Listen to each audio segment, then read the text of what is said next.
What's up everyone? Welcome back to the channel. Hope y'all had a great Thanksgiving weekend, or just a regular weekend if you don't celebrate Thanksgiving. Today is going to be kind of a special video in that we're going to be comparing the aim assist through the past 4 Call of Duties all the way leading up to Modern Warfare 2. So that means comparing the aim assist in Modern Warfare 2019, Black Ops Cold War, Vanguard, and Modern Warfare 2, and seeing which game has the strongest aim assist. So I'm going to preface this a little with a couple of things here. One, we're going to be using standard aim assist, legacy aim assist, focusing aim assist, and precision aim assist in all of the games. And another thing to preface is that I've been playing console for 25 years of my life and just recently moved over to mouse and keyboard. I do feel like my accuracy is better on mouse and keyboard, but going back to controller for this video was actually a lot of fun. And you can definitely tell that I'm not used to it anymore, but I try my best, you know. The standard aim assist in Modern Warfare 2019 is pretty damn strong, but it's not really anything crazy.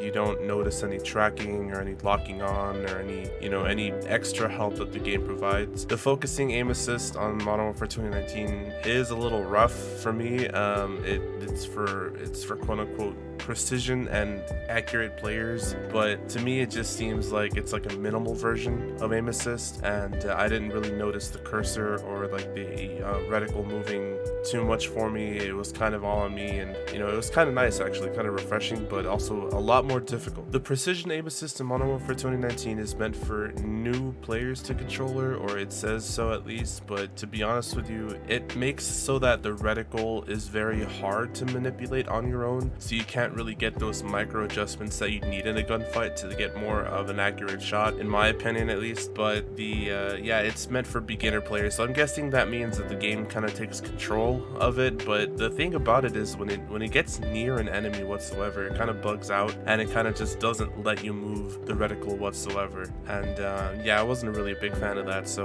I took that off quite quickly. Overall though, the standard aim assist on Modern Warfare 2019 is the strongest version of it, and it doesn't really surprise me considering Infinity Ward was the main developer on this game, and they really like to stress in the fact that controller players really need aim assist, especially with crossplay becoming more popular, more prevalent with their game, Warzone and all that stuff on. So it doesn't really surprise me at all. But yeah, the 2019 standard aim assist is very strong. Going back to Cold War, I was actually pretty excited to see, because from what I remember, the multiplayer was always super fun and a lot more, just better put together than Vanguard or 2019 or anything else we've had. Treyarch really, hit the ground running with this game at first, but it got better and I really enjoyed. So the aim assist on this game, I noticed that the standard version was actually a little more difficult and gave a lot less help than I've experienced in other Call of Duties. It was a little bit harder to track people, a little bit harder to stay on target, and it just didn't provide a lot of help. It felt a lot different, and which is to be expected from different developers. Treyarch, I don't think believes in aim assist as strongly as Infinity Ward and kind of coddling that casual player as much, but it was there. The aim assist did work. I just noticed it not helping nearly as much as it did in 2019, which is fine. Different games are gonna have different feels. Black Ops Cold War was the first game that they started doing this Warzone crossover with. So in the aim assist options for controller players, I did notice that there was a legacy option, which was to put the aim assist at the same level as a Warzone engine was running at the time, which I think was Verdansk 84. So that really did boost up the aim assist a lot. I noticed it started helping a lot more by staying on target. It was easier to track people. It was a lot harder to miss with this legacy mode on, which I do think a lot of people were using at the time. And I just noticed that this was also developed by Infinity Ward in conjunction with the Warzone, and it just completely took over and helped me perform well. I didn't really notice a difference between the focusing and precision aiming in Black Ops Cold War as compared to 2019. My guess is that they didn't do much with these aim assist modes because not a lot of people use them, but yeah, it was pretty much the same. It was a lot harder to control, a lot harder to manipulate, a lot harder to get those micro adjustments to get the accurate shots of a headshot or anything. It really did not let you move the cursor on someone once you started shooting at them. But that legacy mode is very, very nice, and yeah, I'm not surprised at all that it's a little OP being in conjunction with Warzone, as I said.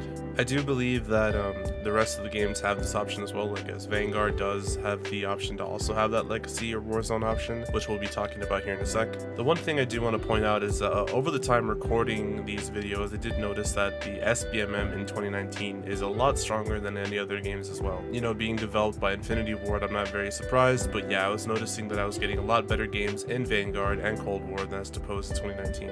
I do think I'll be doing a whole separate video on SBMM in a later time, but for right now, yeah, let's just focus on the aim assist. As you can see here, going with the default, and in my opinion with Vanguard, the default was actually perfect for me. They do have all the other options. They have Black Ops Cold War options, they have the Legacy with the Warzone, they have precision and focusing, but in my opinion the default aim assist actually felt really nice, and it didn't feel overpowered. It didn't feel like I was being unfair or tracking on or anything. It felt very nice balance of, you know, helping me get the shots that I needed when I needed them. A little side note that I want to make here is that the gun sounds and the hit marker sounds, along with the actual elimination sound in Vanguard, has to be the least satisfying one in all of the Call of Duties we have here today. In Modern Warfare 2019, it was pretty satisfying to kill someone, and in Cold War, it's extremely satisfying because you have that loud whack sound that every time you kill somebody. But in Vanguard, it was very, very unsatisfying, and the fast gameplay mixed in with that kind of felt, you know, like something was missing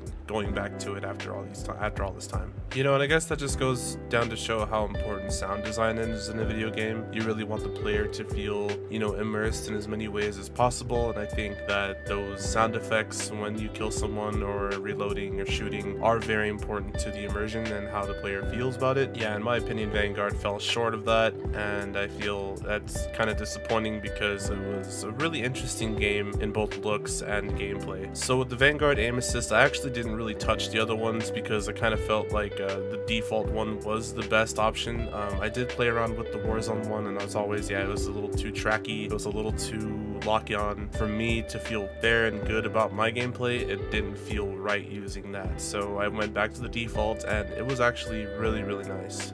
I do want you guys' opinion on this discussion as well. You know, I want to know what you think about aim assist. Is it fair? Should we have it in the game? Is it too strong at the moment with Modern Warfare 2?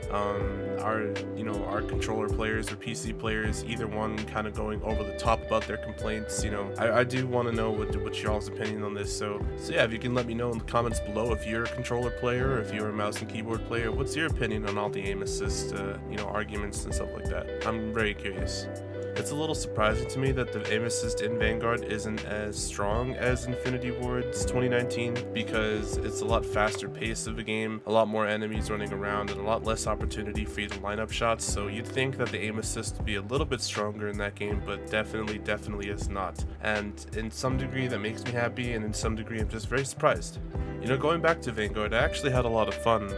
It's a very fast-paced game. It feels more like an arcade shooter than anything, and Sledgehammer Games really did come a long way from the beginning stages of that game. Now, wrapping it up with Modern Warfare 2's aim assist, I'm just gonna flat out say this stuff is broken. This aim assist literally feels like tracking at times. It feels like it's aiming for me. The confidence that I have in these fights is unparalleled to any other Call of Duty due to the fact that I know I can kill them because it's just how the game works and how the aim assist feels. Yeah, this is a little shocking to me because I felt like at some point I wasn't even playing like myself, and I was just, you know, bullying other people, and it just didn't feel right to me.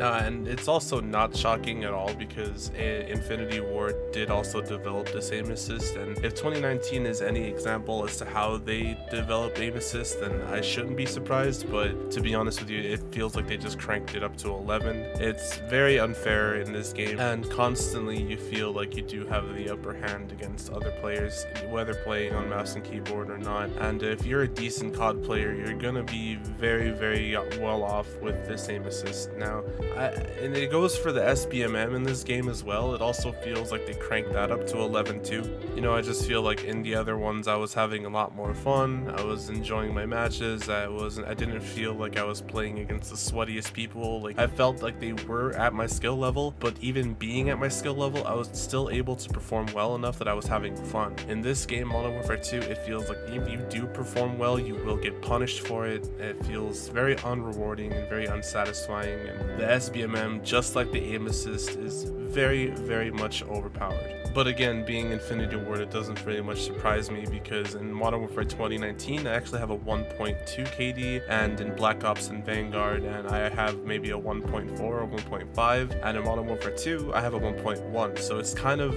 within those margins of error, and it's not surprising to me whatsoever that I also had a hard time recording in 2019 as I had a hard time recording in Modern Warfare 2. The SBMM in both games is ridiculous, and I do not see how Infinity Ward doesn't understand that it's just not enjoyable. But that's gonna wrap it up for me today, guys. Thank you so much for watching. Thank you so much for listening. And yeah, if you haven't already, please like, please subscribe, and catch you in the next one.